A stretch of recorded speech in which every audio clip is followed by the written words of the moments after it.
Last lecture में हमने lanthanoids के बारे में डिस्कस किया, इनकी इलेक्ट्रॉनिक कॉन्फ़िगरेशन, और उसके बाद हमने उनकी फिजिकल प्रॉपर्टीज में उसका सबसे इंपॉर्टेंट प्रॉपर्टी जो मानी जाती है that is regarding the atomic radii, ionic radii, जिसमें हमने देखा था lanthanide contraction. Now moving further, जो हमारे पास लैंथेनॉइड्स है, लैंथेनॉइड्स में मैंने आपको पहले ही कहा है लैंथेनॉइड सीरीज सीरियम से स्टार्ट होती है और एंड होती है ल्यूटीशियम पे।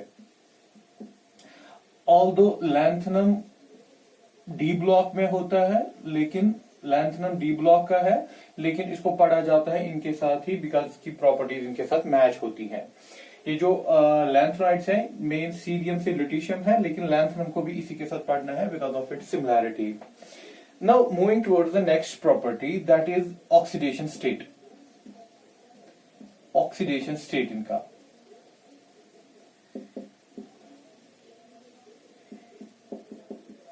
in general they show +3 oxidation state, सारे के सारे।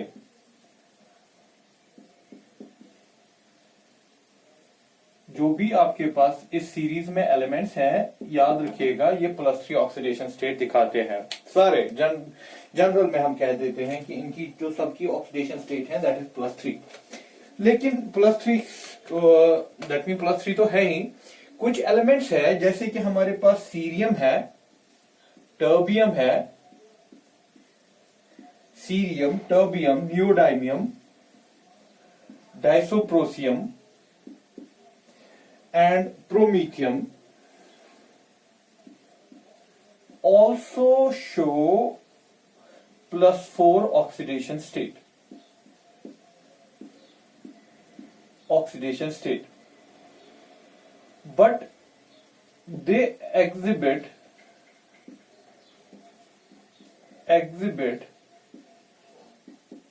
strong oxidizing nature.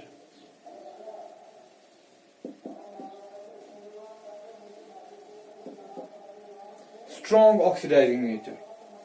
ऐसे ही समरियम, europium and thulium and ytterbium. Thulium and ytterbium also show +2 oxidation state, but they are strong reducing agents.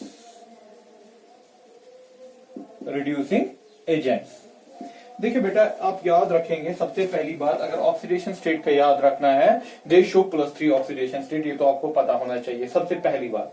लेकिन +3 से जाके कुछ एलिमेंट्स हैं जो +4 भी दिखाते हैं, जैसे कि सीरियम, टर्बियम, नियोडाइमियम, डाइसोप्रोसियम, प्रोमीथियम, ये +4 भी दिखाते हैं। लेकिन +4 में जैसे कि फॉर एग्जाम्पल अगर मैं ऐसे लिखूं सीरियम +4, ये माना जाता है strong oxidizing agent. Strong oxidizing agent का मतलब कि ये इलेक्ट्रॉन लेना चाहेगा और इलेक्ट्रॉन लेके किस में कन्वर्ट हो जाएगा, +3 में। So it readily wants to go +4 to +3।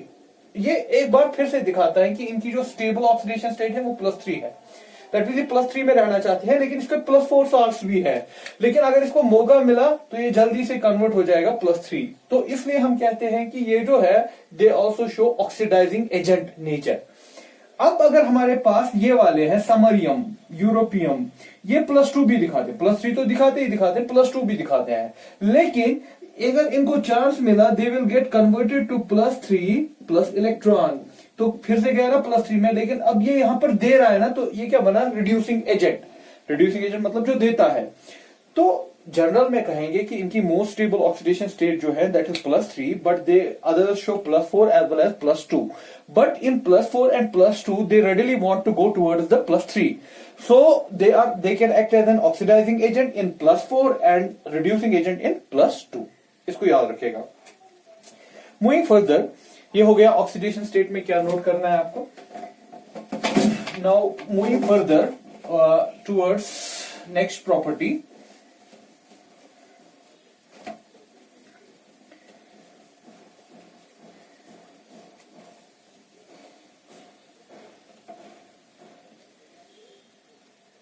we have magnetic property.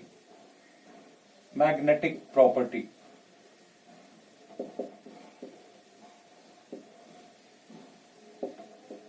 Magnetic property की जब बात हो, अगर मैग्नेटिक प्रॉपर्टी हम बोलते हैं तो मैग्नेटिक प्रॉपर्टी में सबसे पहली बात आपको पता होना चाहिए, जितना भी हमने अभी तक पढ़ा, अगर आपके पास अनपेयर्ड इलेक्ट्रॉन है, किसी में भी अनपेयर्ड इलेक्ट्रॉन है, पैरामैग्नेटिक, दैट मीन मैग्नेटिक होता है, जो बार बार हम डिस्कस करते आए अभी तक। अगर अनपेयर्ड इलेक्ट्रॉन नहीं है, पेयर्ड है, पेयर्ड कॉन्फ़िगरेशन है, तो ये डायामैग्नेटिक होता है, डायामैग्नेटिक। तो इसी हिसाब से आप देखेंगे कि कॉन्फ़िगरेशन हम पहले ही पढ़ चुके हैं, तो आपको बस देख रहा है कि अनपेयर्ड इलेक्ट्रॉन है कि नहीं है। अगर अनपेयर्ड इलेक्ट्रॉन है तो पैरामैग्नेटिक होगा, अगर अनपेयर्ड इलेक्ट्रॉन नहीं है तो डायामैग्नेटिक होगा।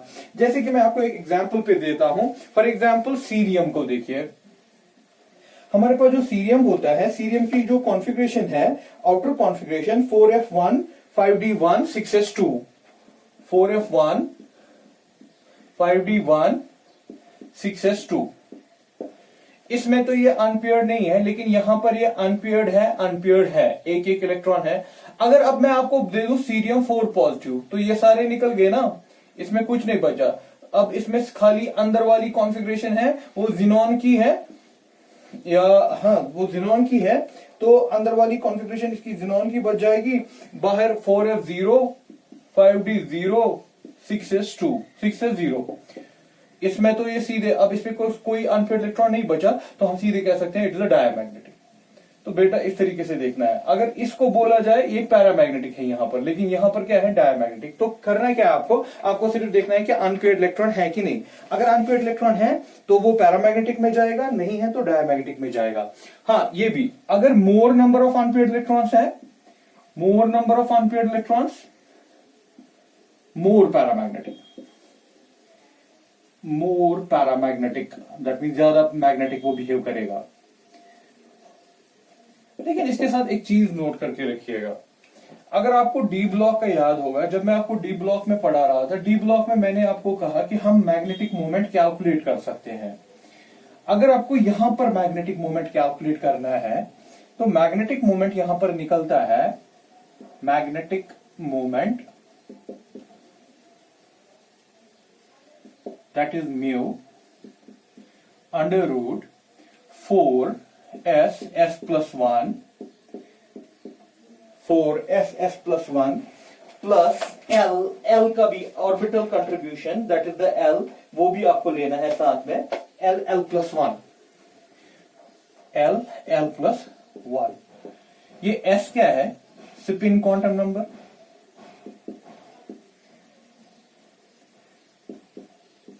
L क्या है, ऑर्बिटल क्वांटम नंबर।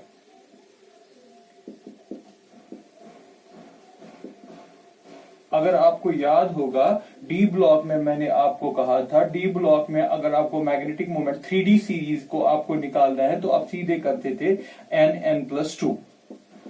n क्या था, नंबर ऑफ अनपेयर्ड इलेक्ट्रॉन। लेकिन यहां पर मैंने कहा था आपको, ये कंट्रीब्यूशन जो होता है ये स्पिन की वजह से होता है, खाली स्पिन की वजह से। लेकिन जब हम लैंथेनॉइड्स की बात करते हैं, यहां पर दोनों की वजह से कंट्रीब्यूशन आता है, स्पिन की वजह से भी आता है और ऑर्बिटल की वजह से भी आता है। क्योंकि मैग्नेटिज्म कैसे आता है, किसी भी एटम में जब अनपेयर्ड इलेक्ट्रॉन होता है वो रिवॉल्व करता है, जब वो रिवॉल्व करता है, रोटेशन भी दिखाता है, रिवोल्यूशन भी दिखाता है, तो उसकी स्पिन मोशन भी है, ऑर्बिटल मोशन भी है। स्पिन मोशन की वजह से जो मैग्नेटिक मोमेंट आएगा that is spin magnetic moment, और ऑर्बिटल मोशन की वजह से जो आएगा that is orbital magnetic moment. ठीक है ना, डी ब्लॉक में मैंने इसको पूरे अच्छे से किया है, समझाया है। नाउ वहां पर मैंने कहा था कि ऑर्बिटल मैग्नेटिक मोमेंट किसी वजह से क्वेंच हो जाता है, दैट मीन्स कंट्रीब्यूट नहीं करता।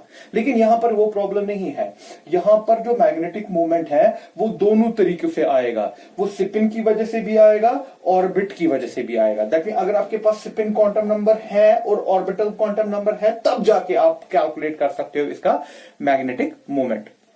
सो this is all about the magnetism, lanthanoids की मैग्नेटिक प्रॉपर्टी। वही वैसे ही कि unpaired electron magnetic, no unpaired electron diamagnetic, but the contribution comes from both orbital as well as spin motion, दोनों motion से contribution आता है। अब देखिए इनकी chemical reactivities, chemical reactivity.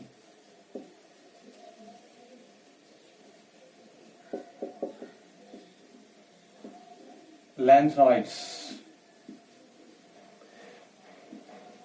Lanthanoids को अगर आप ट्रीट करेंगे एसिड्स के साथ, एसिड्स के साथ, मेटल को जब एसिड के साथ ट्रीट करता है इट प्रोड्यूस हाइड्रोजन गैस, तो ये भी देता है। मेटल्स को देखा गया है, अल्कली मेटल्स में आपने देखा होगा, अगर इनको हम एसिड्स के साथ ट्रीट करते हैं दे गिव हाइड्रोजन गैस, तो ये भी देते हैं। If we treat them halogens with halogens, अगर इनको हैलोजेंस के साथ ट्रीट करें दे फॉर्म, हम शॉर्ट में लैंथेनॉइड सीरीज का कोई भी एलिमेंट ऐसे दिखा रहे हैं तो दे फॉर्म LnX3, ठीक है, सॉल्ट ये बनेगा LnX3, X हो गया हैलोजन। अगर आप इनको वाटर के साथ हीटेड विद स्टीम या water, what will form, lanthanum hydroxide plus hydrogen. तो लैंथेनम हाइड्रोक्साइड प्लस हाइड्रोजन, अगर आपने इसको वाटर या स्टीम के साथ हीट किया, अगर आपने इसको कार्बन के साथ रिएक्ट किया, heated with carbon, heated with carbon, तो आपके पास कुछ सीरीज ऑफ सॉल्ट्स आपके पास बन सकते हैं, LnC2, C3, ये सारी चीजें बन सकती है। Ln आपके पास बन रहा है LnC2 कामा Ln2C3, ये भी बन सकता है। लैंथेनम कार्बाइड्स है Ln3C, Ln3C, तो ये हो गया लेंथ। अगर आपने इनको किसके साथ ट्रीट किया, कार्बन के साथ ट्रीट किया। अगर नाइट्रोजन के साथ ट्रीट किया with nitrogen, they can form lanthanum nitride, LNN, ठीक है ना, लैंथेनम नाइट्राइड। तो ये इनकी कुछ प्रॉपर्टीज है। हाइड्रोजन के साथ, हैलोजन के साथ अगर आप इसको ट्रीट करोगे, सल्फर के साथ अगर ट्रीट करोगे विद सल्फर, Ln2S3, अगर ऑक्सीजन के साथ विद ऑक्सीजन, ऑक्साइड्स बनाएगा Ln2O3, ठीक है। तो ये कुछ प्रॉपर्टीज हैं, दैट मीन एसिड के साथ हाइड्रोजन देता है जैसे कि मेटल्स देते हैं, हैलोजेंस के साथ LnX3, ऑब्वियसली यहां पर इसका +3 ऑक्सीडेशन स्टेट आएगा। लैंथेनम हाइड्रोक्साइड अगर वाटर के साथ मिलाया, कार्बन के साथ ये 2-3 टाइप्स ऑफ कॉम्प्लेक्सेस बनाता है, दैट इज कार्बाइड्स में LnC2b, Ln2C3b, Ln3CB। नाइट्रोजन के साथ लैंथेनम नाइट्राइड, दैट मीन इसमें ये +3 होगा और नाइट्रोजन -3 होगा। ऑक्सीजन के साथ भी इसका ऑक्साइड, इसमें भी इसकी ऑक्सीडेशन स्टेट +3, सल्फर के साथ भी इसकी ऑक्सीडेशन +3 यहां पर आ जाएगी। सो this is all about the chemical reactivity and this is all about the lanthanoids में आपको क्या क्या चीजें करनी है। सबसे इंपॉर्टेंट चीज मैंने आपको पहले बताया इसका कॉन्फ़िगरेशन, उसके बाद हमने देखा लैंथेनाइड कॉन्ट्रैक्शन, उसके बाद ऑक्सीडेशन स्टेट +3 मेन है, लेकिन और भी दिखा सकता है, लेकिन वहां पर ये ऑक्सीडाइजिंग रिड्यूसिंग नेचर भी दिखाता है। उसके बाद केमिकल रिएक्टिविटीज की बात जब करें, केमिकल रिएक्टिविटीज में बहुत सारे एलिमेंट्स के साथ ये रिएक्ट करता है, मोस्टली इनकी ऑक्सीडेशन उसमें क्या रहती है, +3 रहती है। This is all about the lanthanoids. देखिए बेटा, अब जो एक्टिनॉइड्स बचा है, एक्टिनॉइड्स बराबर ऐसे ही है, उसमें कुछ खास है नहीं। कुछ पॉइंट्स जो मैं नोट करवाऊंगा यहाँ पर और आपकी टेक्स्ट बुक पे आप देख लीजिएगा, वो बराबर ऐसे ही फॉलो होगा, लेकिन ज्यादा इंपॉर्टेंस लैंथेनॉइड्स की है as compare to the actinoids.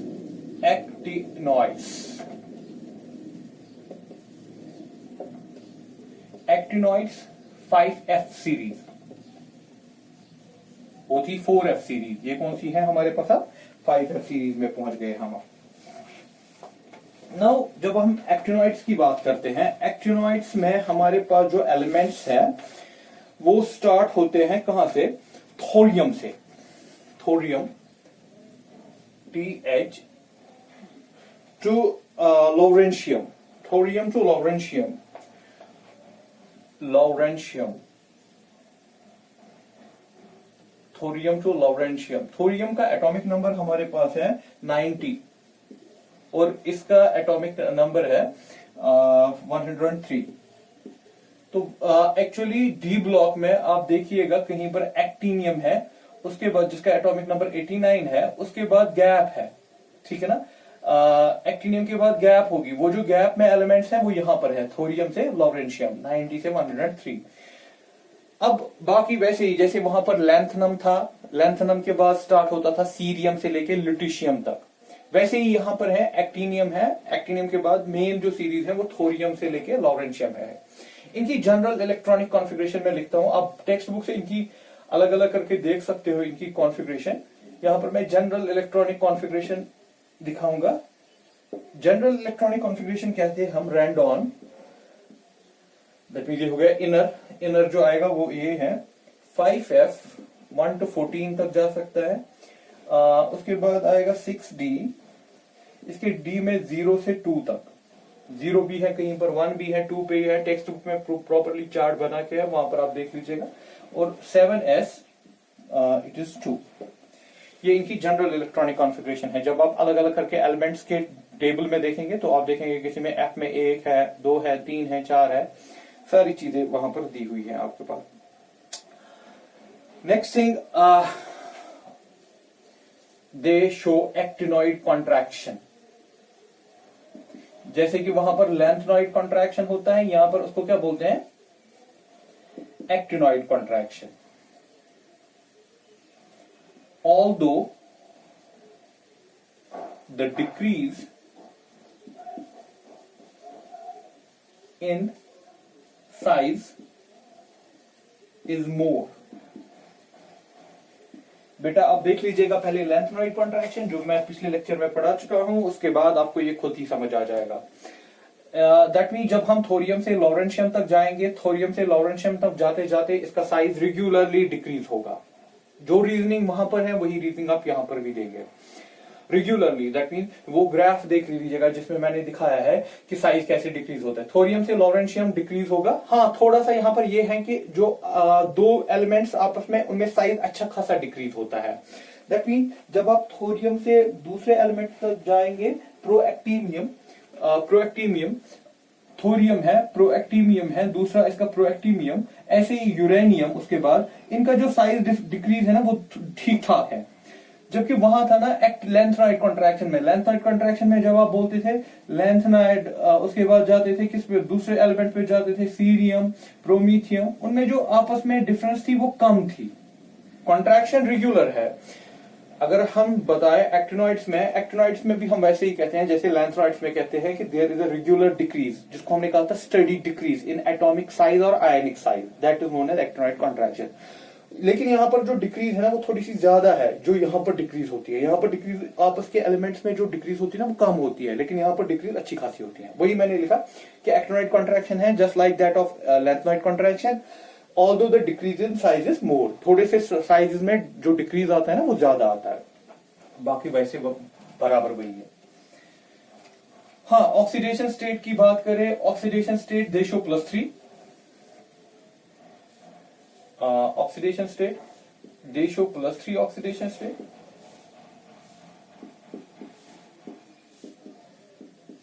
But some elements, some इसमें कुछ ऐसे भी है जो +4 भी दिखा सकते हैं, +5, +7 भी दिखाते हैं।